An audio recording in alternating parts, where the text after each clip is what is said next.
Welcome once again to Lehto's Law. Here's Steve Lehto. Well, here's a strange one from Los Angeles, the Los Angeles Times. A couple people sent this to me.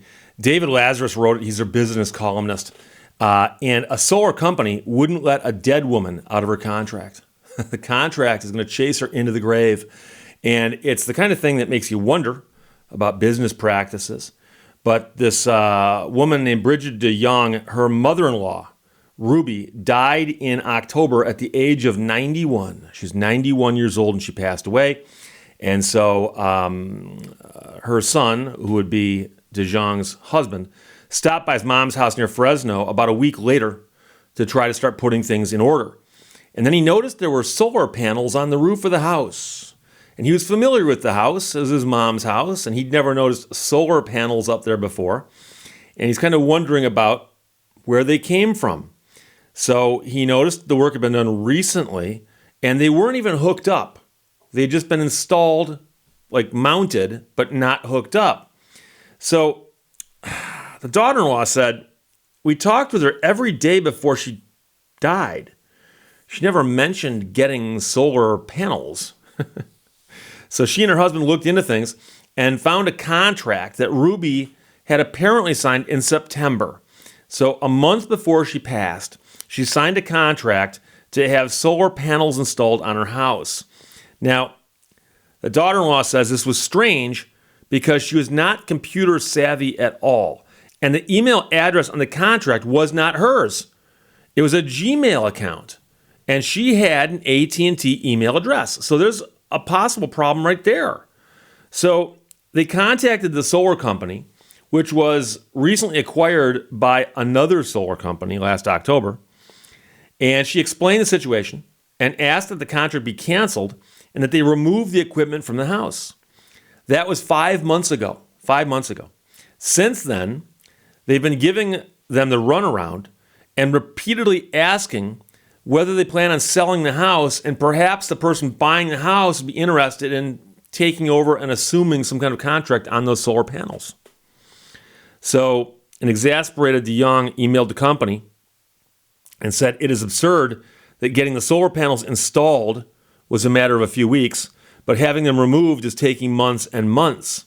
So the solar company informed her that the company's review committee had determined that we are unable to move forward with the cancellation of the contract. We're unable to move forward with the cancellation of the contract. Corporate speak. No. So here's the situation, and Mr. Lazarus is going to summarize it quite well here.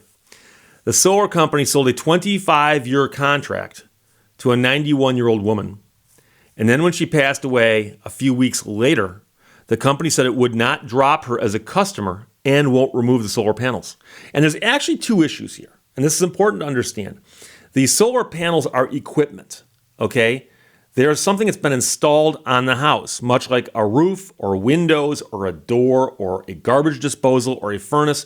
It's a piece of equipment that's been affixed to the house. It's been installed on the house, and there it is.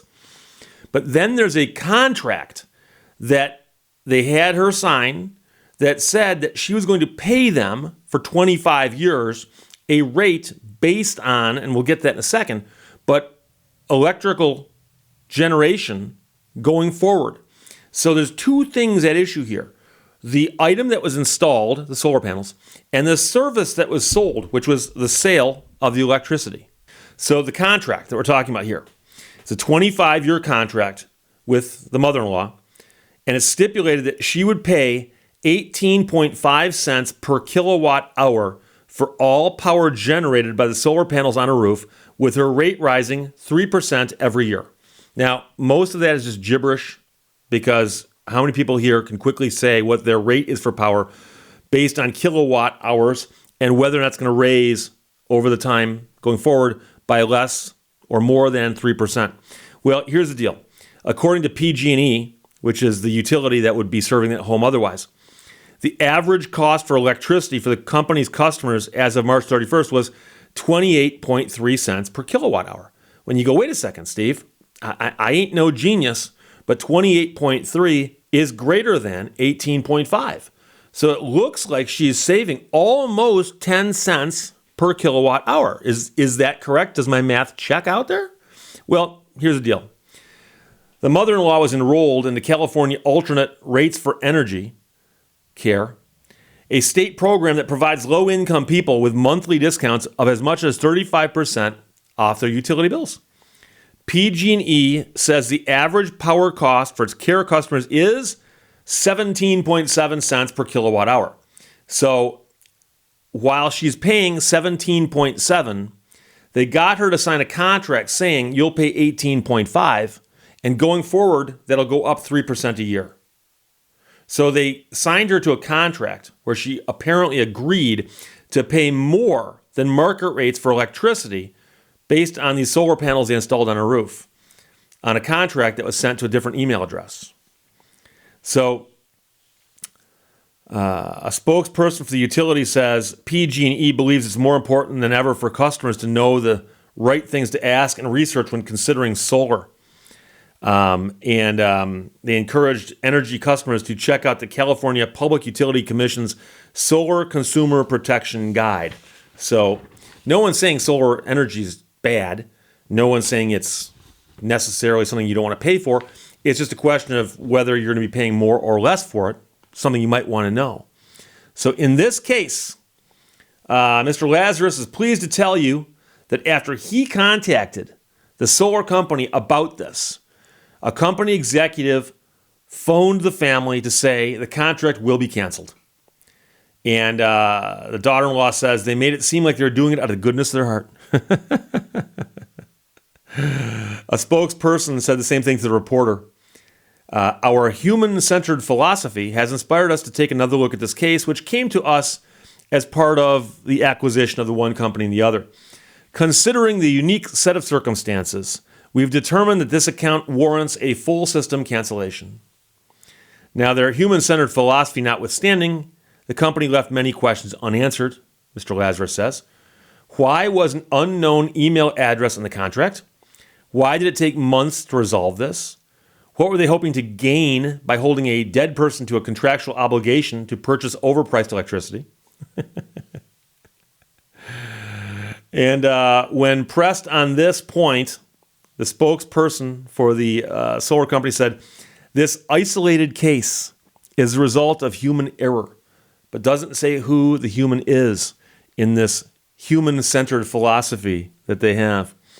They said that we recognize mistakes that have been previously overlooked and promptly moved to engage with the family and cancel the existing contract. And Mr. Lazarus says, well, it's interesting to use the word promptly because it only took them 5 months.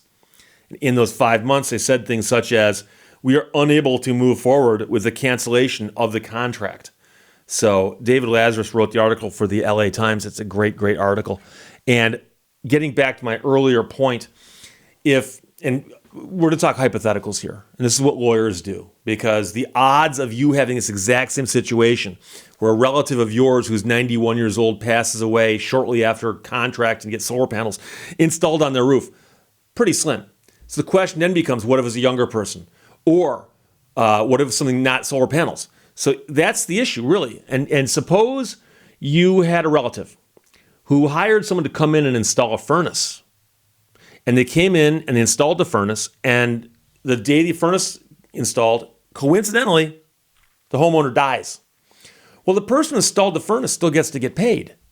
So there's nothing wrong with someone saying, I expect to collect a debt from someone who's passed away.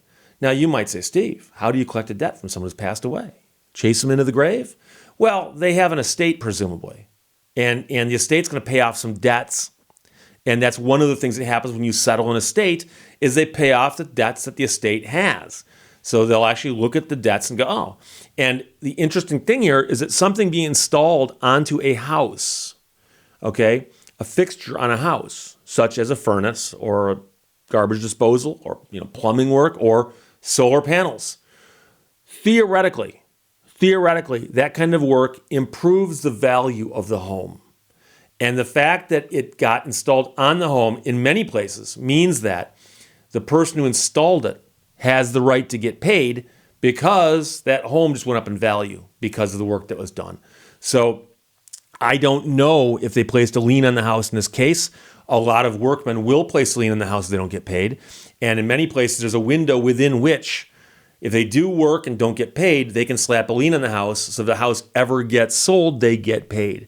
So in this situation with the 91-year-old woman passing away, presumably they're going to sell the house. They might not, but if they do sell the house, it would make sense that if there were any bills against the house for improvements on the house, that those bills would get paid. Now, I know some people are going to ask, Steve, does it really increase the value of the house to have these solar panels installed if they come saddled with a contract that requires you to buy the electricity at above market rates? And that, of course, is your other problem. And the answer might be no. Maybe it doesn't.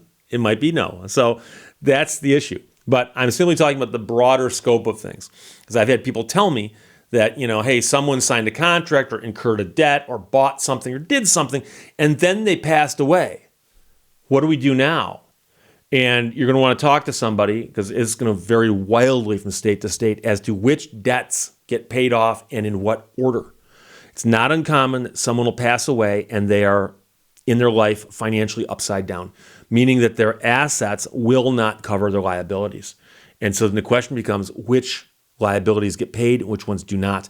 And there actually will be a list of priorities, a way they prioritize which debts get paid. And it's been a while since I took the class on it in law school, approximately 32 years ago. But I remember studying that and going, okay, this debt gets paid number one, this one number, and there's a whole list of them.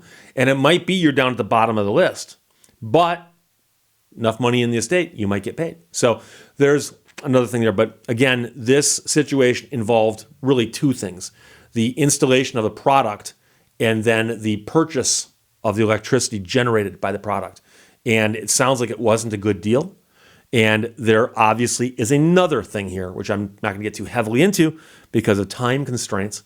But it sounds like there may have been an issue with a salesperson exerting influence over somebody who might not have been in the best position to protect their own interests. And so I've known people, and I've also been involved in situations where there's somebody who's older, quite often, when approached by a stranger and no one else is around, is more prone to agree to do something like buy something or sign a contract or something. And so you need to pay very close attention to these situations to find out, because if a salesperson can get to them when you're not around, contracts can get signed. So there may be issues here or there as well. So if the woman hadn't passed away, let's suppose the woman had not passed away, son comes home to visit his mom one day and looks up and sees solar panels on the roof. Where'd those come from?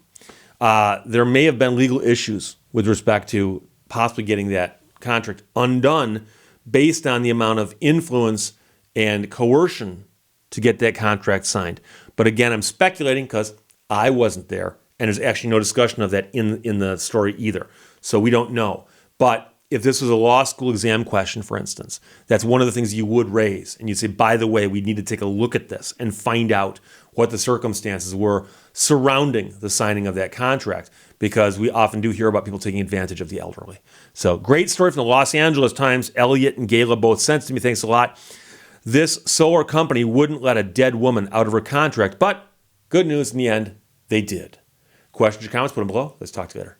Bye-bye. Thank you for watching Lehto's Law. Don't let little things get you down. Keep a sense of perspective.